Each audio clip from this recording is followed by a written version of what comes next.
What is up guys, KevinJSI here, and today I'm going to be ranking every single physical copy Nintendo Switch game that I have ever played. Let's get started.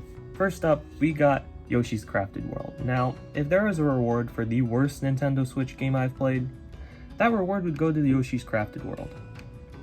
That's why we're starting off with our F tier. To keep it simple, this game is really boring. The boss fights are boring, just almost everything about this game is boring. Don't play it. Next we got Smash Ultimate. I love almost everything about Smash Ultimate. I love, of course, the gameplay. I mean, this game excels at being a fighting game that you can play for hours. That's why it's my most played Switch game. Smash isn't meant to be like a story-driven game, and those tend to be the games that I like better. Which is why Smash is going to be an A tier for me.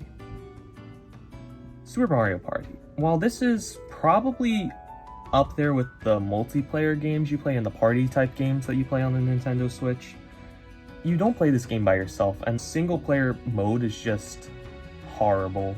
Other Mario Party games really did much better at the single player aspect, but Super Mario Party is really just strictly a multiplayer game, and leave it at that. All in all, it's a good game, so you get C tier, because you passed. Now you got Super Mario Odyssey, and now this is going to be one of the more controversial picks in this video. I thought Odyssey was a great game. The gameplay excelled. One of the best games that I've played if you look strictly at the gameplay. Now the problem with Super Mario Odyssey is, like almost every Mario game, the story. Now I'm going to explain to you the story of Super Mario Odyssey, and you tell me if this is any different than any other Mario game that you've ever played. Bowser captures Peach. Mario saves Peach. Yeah, I just can't see myself putting it any higher than C tier, because I'm almost tired of the same Mario game every time. Different gameplay, same story. That's all it is. Splatoon 2 is probably the only shooter I play and most likely will ever play. It's really creative, and I do like multiple aspects in the game. And it's the one time Nintendo actually did online well. So I think I feel pretty good with putting it in A tier. Snipper Clips. Now this is a tough game to rank for me because I do enjoy puzzle games, but I didn't really play a lot of this game. And I guess I didn't play a lot of it because I thought it was boring. Based on what I did play of it, it was an interesting concept, but it does get old after a while. It does get a little old. While I wouldn't say it's as bad as Yoshi's Crafted World, it is a D tier nonetheless. Scribblenauts Showdown. Now, I'm gonna keep it real with y'all. The only reason I've played Scribblenauts Showdown was because it came out before Mario Party came out. This game was just the Mario Party substitute until Mario Party came out. So, F tier. Ring Fit Adventure. I think that Ring Fit Adventure is a great game. I didn't play it the whole way through yet, but I really do like what they did with the Ring Con and how they were able to make a decent story out of a fitness game. I mean, that's kind of tough. And of course, the gameplay is everything you would expect out of a fitness game. So I'd go with a solid B tier. I mean, I am glad that I am playing it, but it's nothing crazy. Octopath Traveler. Now, this right here, I can say, easily S tier game. Octopath Traveler, because it has 8 stories woven into it, it has so much depth. It is easily an S tier game. I mean, I love the gameplay and I love the stories, so that's all I asked for in a video game, and Octopath Traveler did it for me. Super Mario Bros. U Deluxe, F tier. Sorry. It's not good. I'm not a big fan of the 2D platformer Mario games. I'm just not. I don't know, again, with the story. Come on guys, can we get more creative story going on, please? Mario Kart 8 Deluxe. Now, again, another great game. I mean, I can't complain about Mario Kart, that's a B tier. They cracked the formula, it's pretty much the racing game. It's like they made a racing game that even people who don't like racing games like to play. Mario and Sonic at the Olympic Games.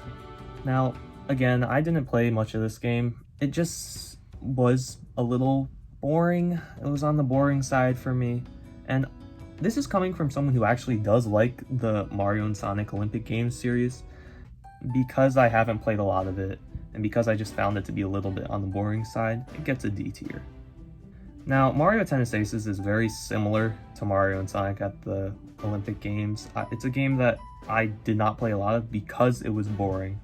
And just compared to almost all the other party type Mario games, this one is just does not stack up.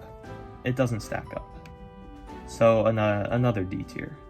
I loved Link's Awakening. I mean, I love all the Zelda games, but this one was a little bit on the easier side, but I'm not going to complain about that because some of the dungeons were definitely still a little challenging, but it was a little bit on the shorter side. Almost just because of that, we're going to go with B tier. And again, this is tough because this is the Zelda series we're talking about. I want it to be A tier, but I just don't think that it has the replayability that a lot of other games above B tier have. Now, Layton's Mystery Journey. This is just another one of them okay games. I mean, I don't regret playing it, but if I had the choice to play it again, I definitely wouldn't. Because there are other games I felt like I should have played instead of this one. It was fine, so it gets a C tier. I'm not going to play the game again, but I wasn't bored by it.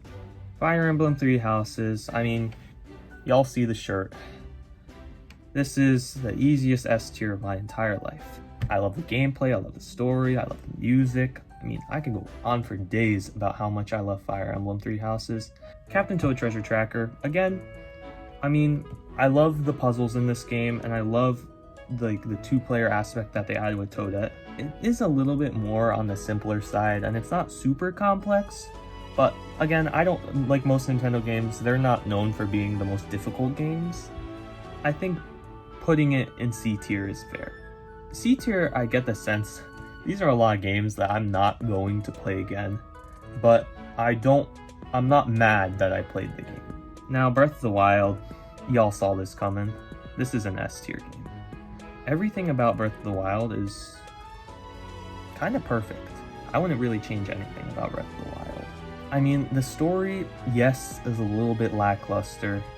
The boss fights, yes, are a little easy, but you look at the gameplay in this game and it's ridiculous. Like, so many things you can do, so much time you can spend playing this game and still not discover everything. Now, Astral Chain is an interesting one because I know that a lot of people were somewhat disappointed with Astral Chain. I absolutely loved Astral Chain. I mean, I thought the story was great.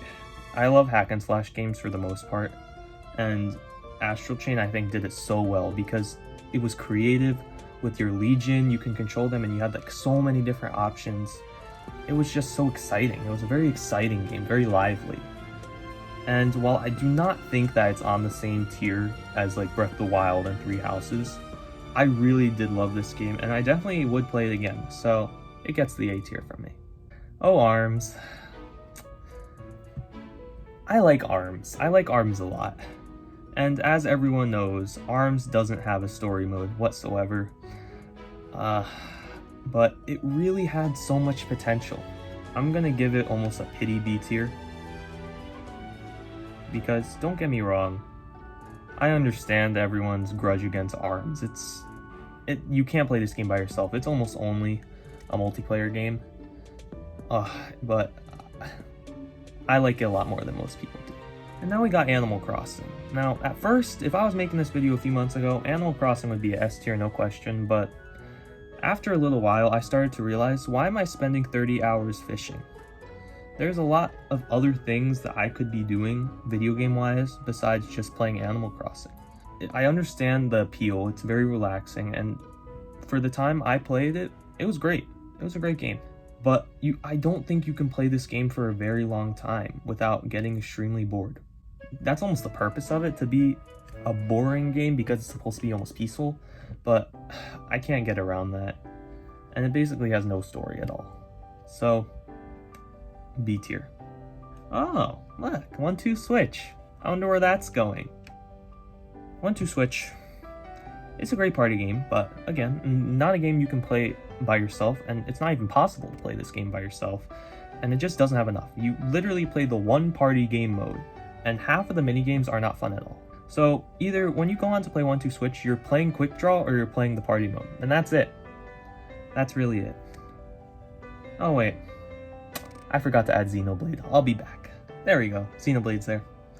And as you all know from my videos, Xenoblade is an S tier, and there's no debating that.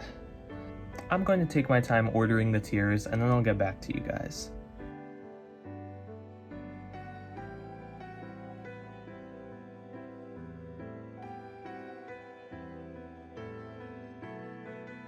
Okay guys, this is what my final tier list looks like. As you can see, I definitely seem to be a fan of a certain genre of video games compared to others. To be honest, this was more of a short filler type of video for you guys because I got a lot of bigger videos coming soon and a lot of reviews coming at you, but those take a lot more time to make and a lot more time to edit. So because I haven't posted in a little while, I'm posting this video for y'all. But hopefully this will suffice until I can get my next video up. So see you guys, KevinJSI out.